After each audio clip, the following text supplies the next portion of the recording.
तो मूवी एक आदमी से शुरू होती है जो कि बहुत ही ज्यादा केयरलेस होता है। उसका नाम चार्ली है। वो एक जॉबलेस आदमी है और रोबोट फाइटिंग में हिस्सा लेकर कुछ पैसे कमा लेता है, लेकिन रिसेंटली वो एक रोबोट फाइटिंग हार जाता है, जिसकी वजह से उसके पास कुछ भी नहीं बचता। तो वो लोगों से पैसे मांग कर गुजारा करता है। उसे पता चलता है कि एक बहुत बड़ा कंपटीशन हो रहा है, जिसके लिए वो अपना एक बड़ा सा रोबोट तैयार करता है।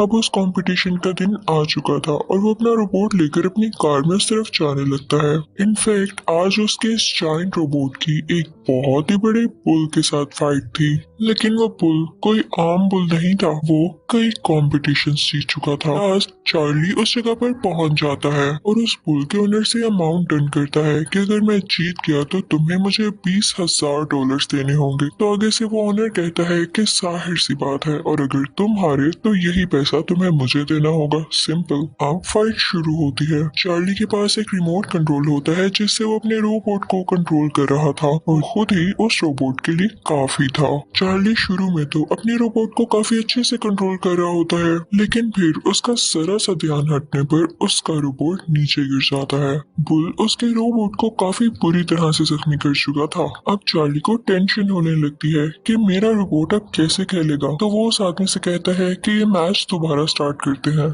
तो वो आदमी कहता है कि ना ना, अब तुम्हारा रोबोट कूड़े में जाएगा। और यही होता है। उसका इतना जायंट पुल उस रोबोट का कुछ नहीं छोड़ता। वो उसके टुकड़े टुकड़े कर देता है। जाहिर सी बात है, चार्ली अब मैच हार चुका था और उसे वादे के मुताबिक अब $20,000 उसी पुल के ऑनर को देने थे। उसके पास तो जरा भी पैसे नहीं थे, तो वो घबरा जाता है और वहाँ से भागने लगता है। वो एक जगह पर छुप जाता है। तभी वहाँ पर दो लोग आते हैं और उसे बताते हैं कि जिस औरत के साथ तुम 10 साल पहले रहते थे उसकी डेथ हो चुकी है, और अब तुम्हारा एक बेटा भी है जो कि 10 साल का है, और वो अब अकेला है क्योंकि उसकी माँ अब इस दुनिया में नहीं रही। तो उसकी आंट यानी खाला उसे अपने पास रखना चाहती है। अब ये फैसला कोर्ट तुम्हारी इजाजत के बगैर तो नहीं लेने वाली। अब तुम आकर ये बताओ कि क्या तुम्हें अपने बेटे को अपने पास रखना है या तुम अलाउ कर दोगे उसकी आंट को। चार्ली तो पहले ही वहाँ से भागना चाहता था, तो वो फौरन से वहाँ से कोर्ट चला जाता है,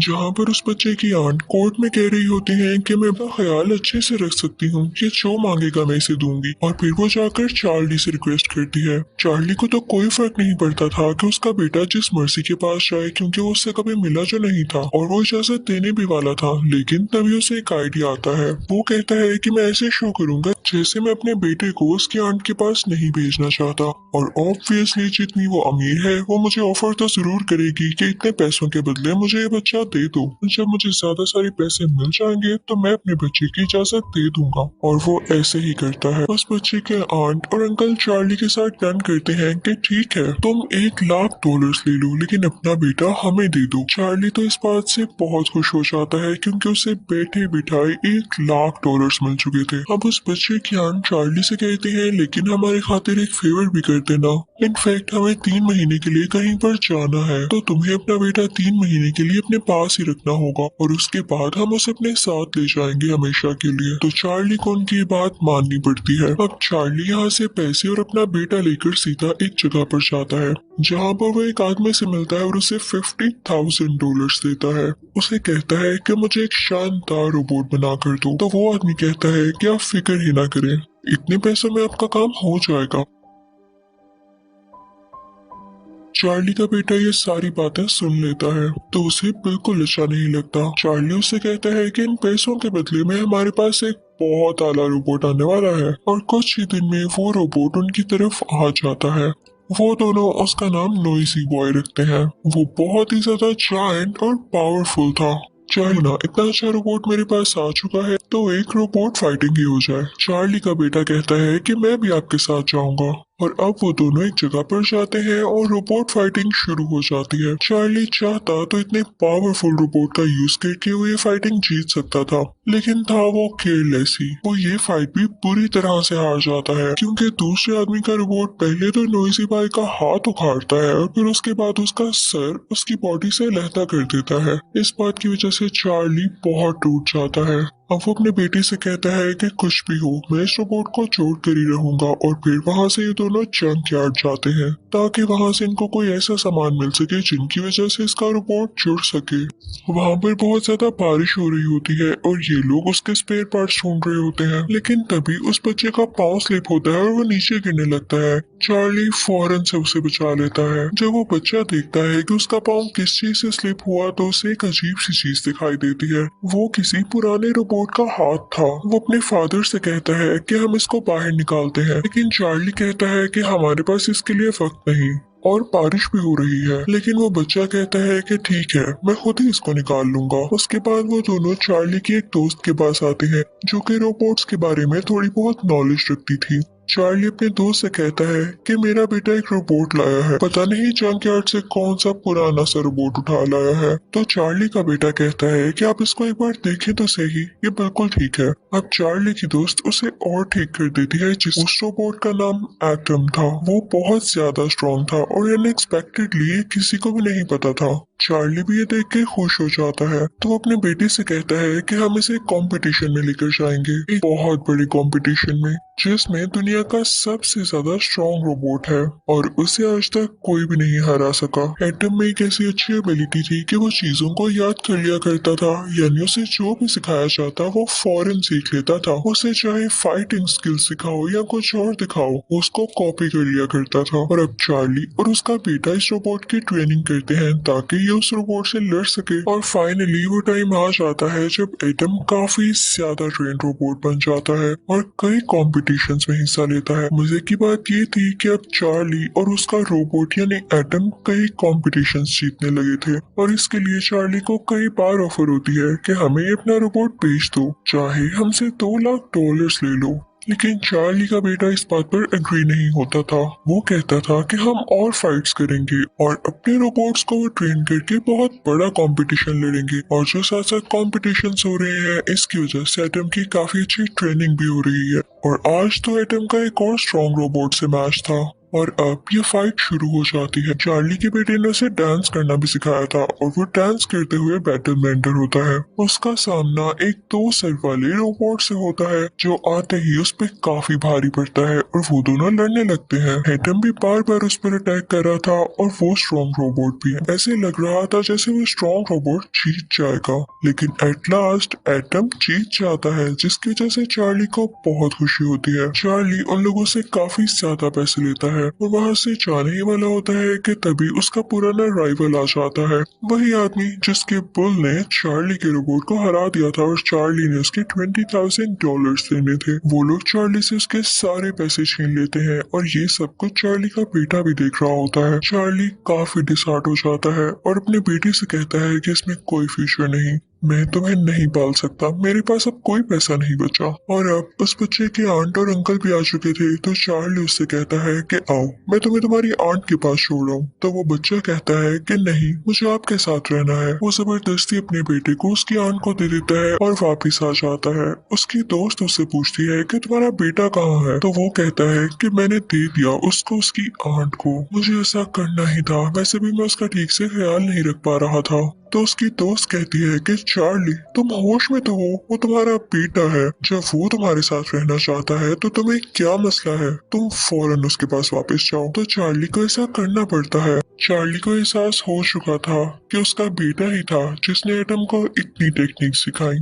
तो वो अपने बेटे के पास जाता है और उससे कहता है कि बेटे हमारा मैच आज ज़ीउस के साथ है, यानी वही स्ट्रॉन्गेस्ट रोबोट जिसको आज तक कोई नहीं हरा सका, और हमें एटम को ट्रेन भी तो करना है। तो उसका बेटा खुशी खुशी उसके साथ आ जाता है और उसकी आंट भी उसे कुछ नहीं कहती, बल्कि वो हैप्पीली इजाजत दे देती है। तो अब वो दिन आ चुका है जब ज़ीउस और एटम की फाइटिंग है कि पिछले कई मैचेस एटम जीत रहा था और आज जिसके साथ उसका मैच था वो ज़ीउस था, यानी दुनिया का सबसे स्ट्रॉन्ग रोबोट। कई लोग उस पर बिड लगाते हैं। वहाँ पर वो आदमी भी आया था जिसका पुल था। वो कहता है कि एटम हार जाएगा, तो वो भी कई ज्यादा पैसों के बिड लगाता है जो कि उसके मुताबिक उसको वापस मिलने वाले थे। लेकिन किसी को क्या पता कि आगे क्या होता है। तो अब एंट्री होती है सीयूस की, जो कि काफी खौफनाक एंट्री थी। मैच शुरू होने वाला था। चार्ली और उसका बेटा एक बार तो सीयूस को देख के घबरा जाते हैं, लेकिन चार्ली अपने बेटे से कहता है कि हमें कुछ भी करके जीतना होगा, हम ये कर सकते हैं। उनको बताया जाता है कि इनकी फाइट के 5 राउंड्स होंगे। तो पहला राउंड होता है शुरू। ये राउंड शुरू होते ही सीयूस फौरन से एटम को एक पंच दे मारता है। एटम बेचारा यहाँ गिर जाता है, लेकिन सीयूस उसे पंच मारे ही जाता है। सीयूस उसे मौका ही नहीं दे रहा था कि वो भी कुछ कर पाता। तो यहाँ पर एटम काफी वीक हो जाता है। अब सीयूस उसके हेड पर शॉट मारता है, यानी उसके सर पर पंच करता है, जिससे बेचारा एटम नीचे गिर जाता है और कोई मूवमेंट नहीं करता। और यहाँ पर पहले राउंड खत्म होने की काउंटिंग स्टार्ट होती है, लेकिन तभी चार्ली का बेटा चिल्लाता है कि उठो एटम, तुम्हें ये करना होगा। और यहाँ पर एटम में मूवमेंट आती है। एटम फौरन से उठता है और सीयूस को एक सोचता है। वहाँ बैठी सारी ऑडियंस हैरान हो जाती है, क्योंकि आज तक सीयूस को किसी रोबोट ने ऐसा पंच नहीं मारा था। एटम काफी अच्छा फील करता है और वो सीयूस को और पंचेस मारने लगता है, लेकिन सीयूस को तो आ जाता है गुस्सा कि किसी ने मुझे मारा। वो एटम को इतना मारता है कि उसको मौका ही नहीं मिलता उसे मारने का। दोनों एक दूसरे को मार भी रहे होते हैं और एटम खुद को डिफेंड भी कर रहा होता है। और यहाँ पे राउंड 1 का टाइम खत्म हो जाता है। चार्ली आकर एटम को ठीक करता है, उसे कूल डाउन करता है और अब राउंड 2 शुरू हो जाता है। दूसरे राउंड में भी दोनों एक दूसरे से लड़ रहे होते हैं, लेकिन सीयूस इतना ज्यादा स्ट्रॉन्ग था कि उसे कोई असर नहीं हो रहा था एटम के पंचेस से। अब सीयूस उसे दोबारा मारने लगता है और एटम नीचे गिर जाता है, लेकिन लकीली उसी वक्त उठ खड़ा होता है जबकि राउंड का टाइम खत्म होने वाला था। थर्ड राउंड में भी बिल्कुल ऐसे ही होता है। अब फोर्थ राउंड शुरू हो जाता है। एटम रोबोट ने काफी मार खा ली थी, लेकिन चार्ली उसे मुसलसल इनकरेज कर रहा था कि तुम कर सकते हो, और चार्ली का बेटा उससे ज्यादा उसे इनकरेज कर रहा था। तो एटम भी हिम्मत नहीं हारता और सीयूस से लड़ता रहता है। सीयूस एटम को रिंग के कॉर्नर में ले जाता है और उसे इतने पंचेस मारता है कि उसकी बॉडी से धुआं निकलने लगता है और एटम काफी डाउन होता है। इससे पहले कि एटम का सिस्टम खराब हो जाता, बेल बज जाती है और राउंड 4 यहाँ खत्म हो जाता है। चार्ली फौरन वहाँ पर आता है और एटम में कुछ चेंजेस करता है, उसे ठीक करता है। अब 5th राउंड शुरू होने वाला था, लेकिन एटम की हालत ऐसी नहीं थी कि वो लड़ पाता। तो चार्ली का बेटा अपने फादर को कि हम जानते हैं कि एटम हमारे एक्शंस को कॉपी करता है, अब उसमें तो इतनी हिम्मत नहीं है कि वो खुद से लड़ सके, तो क्यों ना आप उसके पास खड़े होके वैसे ही एक्शंस करें, तो वो भी आपको कॉपी करने लगेगा। चार्ली कहता है कि ऐसे कैसे हो सकता है, सारे लोग हैं और वो मुझे नोट करेंगे। तो चार्ली का बेटा कहता है कि आप रिंग से बाहर ही रहिएगा, जैसे बाकी ऑडियंस चेयर अप कर रही होती है आप भी वैसे ही चेयर अप करिएगा, किसी को कोई शक नहीं होता। अब राउंड शुरू होता है। ये फाइनल राउंड था, तो चार्ली भी वैसे एक्शंस करने लगता है और जैसे उनका प्लान था एटम भी उन्हें कॉपी करने लगता है। राउंड शुरू होते ही सीयूस उस पे काफी अटैक करने लगता है, उसे पंचेस मारने लगता है। शुरू में तो एटम खुद को डिफेंड कर रहा होता है, लेकिन मौका देखते ही वो भी आगे से पंचेस शुरू कर देता है। और अब सीयूस की बैटरी कम होने लगी थी, जिससे वो रुकने लग जाता है, काफी स्लो डाउन हो जाता है। ये देख के चार्ली काफी खुश हो जाता है और कहता है कि अब तो आसानी से मैं इसे हरा सकूंगा। तो वो पंचेस मारना शुरू कर देता है, जिसको कॉपी करते हुए एटम भी उस सीयूस पर पंचेस मारने लगता है। सीयूस का ओनर जब ये देखता है तो वो खुद उसे कंट्रोल करने लगता है। उससे बात बर्दाश्त ही नहीं हो रही थी कि सीयूस हार रहा है। दूसरी तरफ चार्ली भी अब काफी कॉन्फिडेंट था। चार्ली काफी ऊंची ऊंची जंप्स लगा रहा होता है, जिसको कॉपी करके एटम। यहाँ हम पर ये रिवील होता है कि चार्ली एक बहुत अच्छा बॉक्सर था, लेकिन जब से इस दुनिया में रोबोट्स आए तो बॉक्सर्स का करियर बिल्कुल खत्म हो गया। लोगों ने रोबोट फाइटिंग को प्रेफर किया और अब बॉक्सर्स को कोई भी नहीं पूछता था। लेकिन जब चार्ली यहाँ पर इतनी अच्छी फाइट कर रहा होता है तो उसकी दोस्त भी रोने लगती है और उसका बेटा भी काफी इमोशनल हो जाता है, क्योंकि उसे अपने बाप पर फख्र हो रहा था। वो काफी प्राउड फील कर रहा था कि उसके फादर इतने अच्छे बॉक्सर हैं, इतने अच्छे फाइटर हैं। वो हमेशा से अपने फादर को ऐसा ही देखना चाहता था।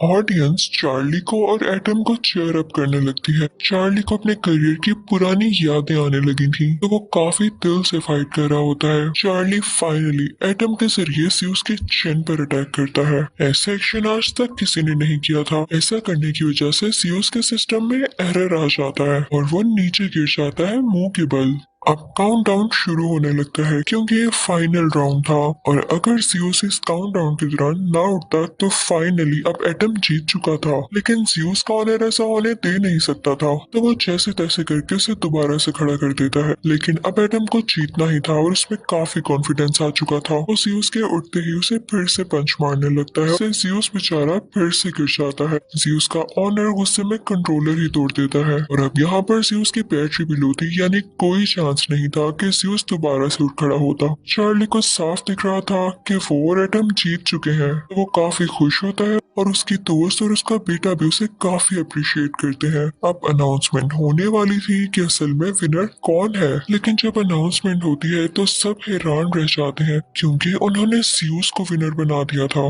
बात भी ठीक थी कि हर राउंड में ज़्यूस ने ज्यादा अच्छा परफॉर्म किया था, बस आखिरी राउंड में एटम ने उसे हराया। लेकिन इस डिसीजन से कोई भी खुश नहीं होता। ऑडियंस कहते हैं कि आखिरी राउंड में ही तो फाइट का मजा आया, इतनी लाजवाब फाइटिंग और आपने ज़्यूस को जिता दिया। सारे लोग शोर मचाने लगते हैं। तो जिन लोगों ने अनाउंस किया था कि ज़्यूस विनर है, वो कहते हैं रुके रुके पूरी बात तो सुने। ज़्यूस सिर्फ पॉइंट्स की बेस पर जीता, लेकिन इस फाइट का चैंपियन है एटम। वहां पर एटम को चैंपियन का टाइटल दिया जाता है। चार्ली को बहुत सारे पैसे मिलते हैं और काफी ज्यादा अप्रिसिएशन भी। ज़्यूस अब खत्म हो चुका था, इसलिए उसे विनर बनाने का कोई फायदा भी न होना था और सब लोग काफी खुश होने लगते हैं और चार्ली खुशी में अपने बेटे को गले से लगा लेता है। चार्ली का बेटा अपने डैड से कहता है कि मुझे आप पे प्राउड है और चार्ली भी अपने बेटे से कहता है कि मुझे तुमसे बहुत प्यार है। मुझे जो पैसे मिले हैं मैं तुम्हारी आंट को वापस करके तुम्हें अपने पास ले आऊंगा। मैं अब तुम्हें दूर नहीं जाने दूंगा। तो चार्ली का बेटा कहता है कि मुझे भी आप जैसा बनना है और यहाँ पर ये मूवी हैप्पीली एंड हो जाती है। Thank you so much for watching.